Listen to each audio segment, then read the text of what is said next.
Hello everyone, welcome. I can't believe it's time to start putting together our planners for 2026.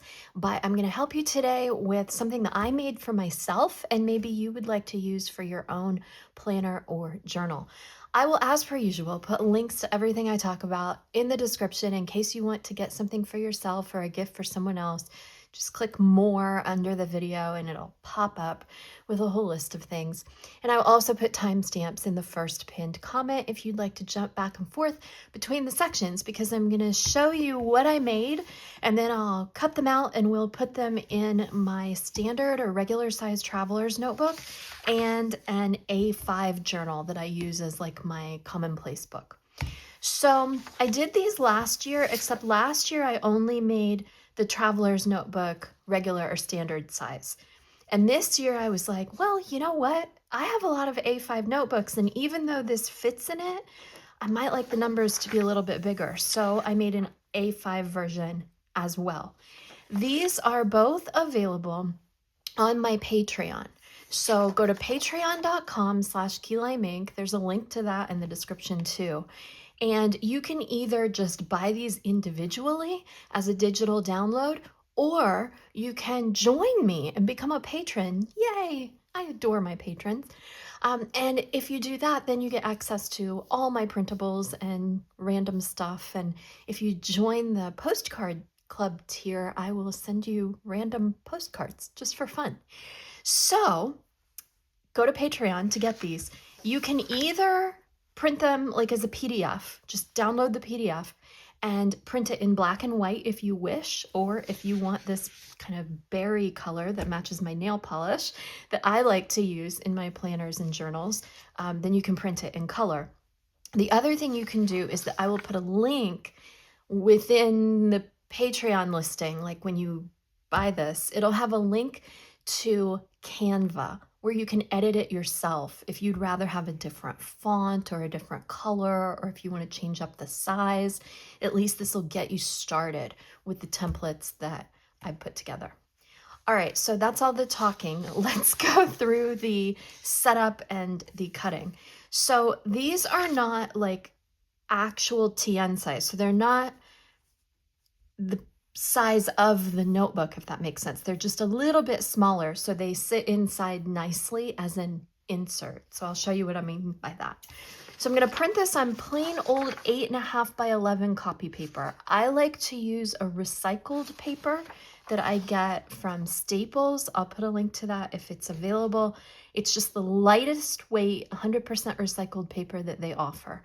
And that way it doesn't add too much bulk to my journals when I use them for printables. And I printed it on 8.5 by 11 paper, so you don't have to do any cutting ahead of time or change your printer settings or anything like that. Just print it at regular old letter size. So I'm going to cut inside the lines.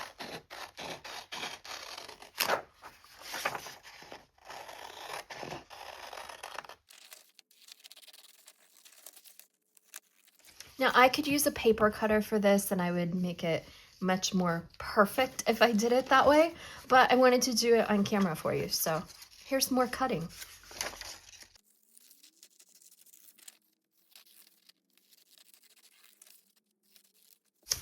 My scissors, I got these at Office Depot about 25 years ago, and since they're not broken, I just keep using them. No need to buy new when these work just as well as they did the first day. I've never even needed to sharpen them. So this is the A5, and again, this is not an A5 sheet. It's a smidge smaller so that when you cut it, it'll sit kind of inside the page, and you'll see what I mean when I paste these in.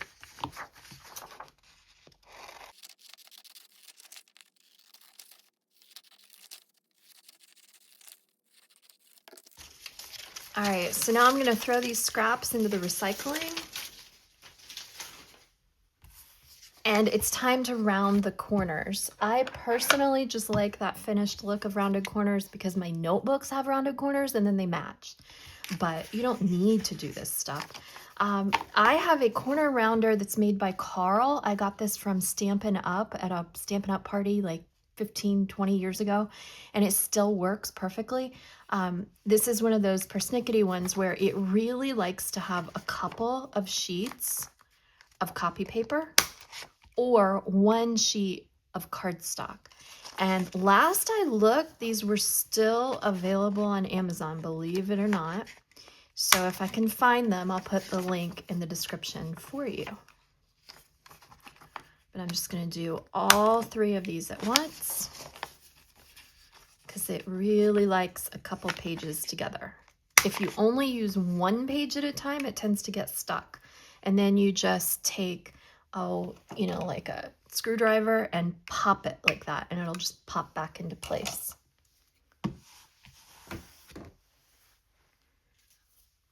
Okay, there we go. So rounded corners, nice printing. What's next? So next I have my glue tape. I like to use this one from Staples, but it's also usually available on Amazon. So I'll put a link to that. These are the permanent, glue tape permanent. And the only thing I don't like about them is that unfortunately they aren't like refillable, and I don't know where to recycle them, and I feel bad about that. So if you know anything I can do with these when I'm finished with them, let me know. But they do put down this absolutely perfect line, nice and smooth every time. I used to have an invitation business. I made invitations via Etsy and just like with local parties, local brides, local event planners, that kind of thing. And oh my gosh, I went through so many of these, so many, and they never let me down. They're just always perfect. So I'm going to go ahead and glue all these, get that ready.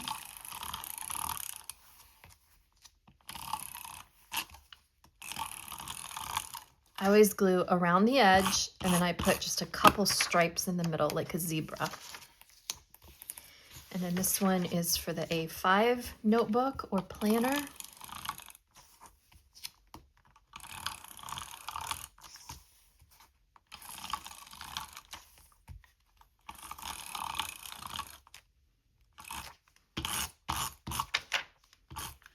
Okay, so those are ready to go. Put them over here. And I'll put away my glue tape. I like that it has this little cover on it so it stays clean. All right, so first we have my traveler's notebook, and I made a whole video about what I've been using for fall. This is kind of the setup inside that I've used for years. The cover itself is a new one to me. This was a gift from a delightful viewer. Thank you so much. You know who you are, Jenny. And she sent me this because she wasn't using this size anymore and she wanted someone to get use out of it. This is from Speckled Fawns, and it's one of the earlier Speckled Fawns designs. You might see one out there on like a buy, sale, or trade sort of thing. I will link to Speckled Fawns shop in case there's something similar coming out brand new. I don't know what this one is called. I don't know what the leather is called or the style. If you happen to know, please put it in the comments section. That would be great. But it's perfect. I love the rough edge. I like the dark leather. I like the tone-on-tone sewing. You can see the secretarial pocket here. Okay, but so when I open this up, the bulk of my planning is in a Midori. This is a Midori Traveler's Company 018, which is the one with the vertical columns. And I have space here at the back. I put the 2025 planner calendar in the front. So I'm going to put the 2026 in the back. And it just fits in there nicely. And as you can see, it doesn't go all the way flush with the edge. I did that on purpose because if your printer kind of plays around with the zoom or the default scaling, it might come out a little bit different on your printer, and I didn't want that to be a problem. So this way we've got room. You got room to shrink, you got room to grow. In any case, it will fit inside your standard or regular size traveler's notebook. Okay, so that's ready to go for looking forward to 2026 in these last months of 2025. And then I'm going to do the same thing for my journal. It's just always handy to be able to look forward. So the rest of the year I've had 2025 in the front of the notebook. Now I'm ready to put 2026 in the back. This is also speckled fawns. This was also a generous, generous gift from a viewer. Thank you so, so much. And inside I have my current notebook situation, which is a 411-page Leuchtturm 1917. It's the classic bullet journal. It's just that instead of having 251 pages like the original, this one has 411 pages. They have them in a couple of colors. This is the A5 size, and I'll put a link to both Amazon and Blick because they both carry them, but they're not always in stock. So you might want to check back and forth between both of those shops. So I'm going to put this calendar in the back. Like I said, I've got 2025 in the front. Now we'll have 2026 ready to go in the back. And the question is, do I want to cover up the Leuchtturm logo or not? And since it's here as well, I don't mind that I'm covering it up. So let's go like this. And I'm just doing with this with my hand, but of course, you know, you could use a bone folder if you have one. Smooth that out a little bit. But like I said, these Staples glue tapes just, they don't ever have any kind of bumps in them. They're just nice and flush with the page. So there's looking forward to 2026, ready to go. And this will fit in any A5 notebook. So if you have a Stalogy 365, a Leuchtturm 1917 like this, a Midori MD, a Hobonichi Tacho Cousin, anything like that, it will fit. If you trim it more, like trim it closer to the numbers, it should fit in a moleskin large size as well. I haven't tried that, but I'm assuming. Just give it a slimmer margin and you can pop it into a moleskin as well. So there we go. Let me know in the comments section what size planner you're going to use for 2026. I don't know yet. I haven't made my complete decision. I do have an insert ready for this to pop into. I have a blank insert that's another Midori Travelers Company number 018 with that same vertical format, but I've kind of been thinking that I might like to change it up this year. I might like to do something different. So I'll probably make a video about the decision-making process coming up soon, so follow me for that. But yeah, in the comment section, let us know, what size are you using? And go to patreon.com/keylimemink to get printables of your own. Thanks so much for watching. Bye-bye.